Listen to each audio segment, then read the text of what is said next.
حكايتنا النهاردة عن ست حرقت شعب كامل عشان تنتقم لجوزها، والست دي اسمها أولجا.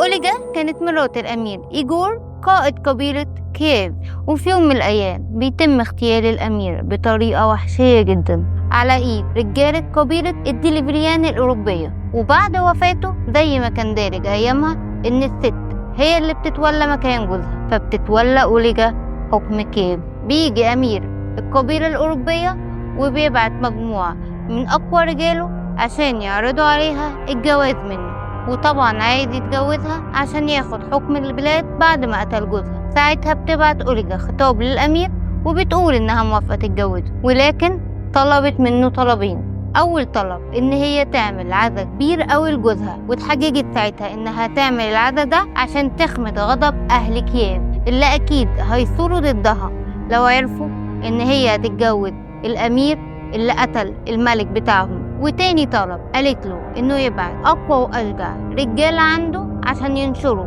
خبر جوازهم في المدينة ويسيطروا على أي معارضة ممكن تظهر في المدينة. بيوافق الأمير وبالفعل بتعمل العزا ويبعت لها أقوى وأشجع جنود. وبعد تجهيزها للعزا واللي كان موجود فيه عدد كبير جدا من رجالة الأمير، بتجمعهم في قلعة العزا وبتعمل فيهم زي محمد علي بالظبط، بس المرة دي ولعت فيهم عشان مفيش ولا واحد من رجالة الأمير يخرج حي. بعدها بتجمع جيشها وبتحاصر القبيلة بتاعته عشان تستولى عليها. ساعتها بيطلبوا منها السماح مقابل أي شيء تطلبه. بتفكر أولجا لحد ما من ذكائها بتطلب منهم حاجة بسيطة جدا، وهي 3 حمامات من كل بيت في القبيلة. وقتها كل القبيلة استغربوا طلبها، ولكن ما كانش قدامهم غير ان هم يوافقوا ويبعتوا الحمام. وزي ما احنا عارفين ان الحمام بيرجع مكانه مهما بعد،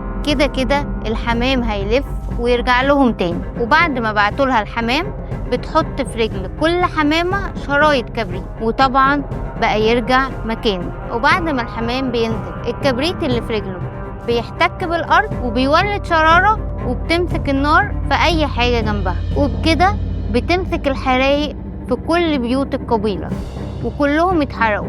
ما تبقاش منهم غير كام شخص وما سابتهمش، مسكتهم على الحدود وذبحتهم. ووقتها انتقمت أولجا لجوزها وخلصت على قبيلة كاملة. اكتبوا لنا رأيكم في الكومنتات، وهل ممكن تعملي كده عشان خاطر جوزك؟ واستنونا في قصص وحكاوي جديدة.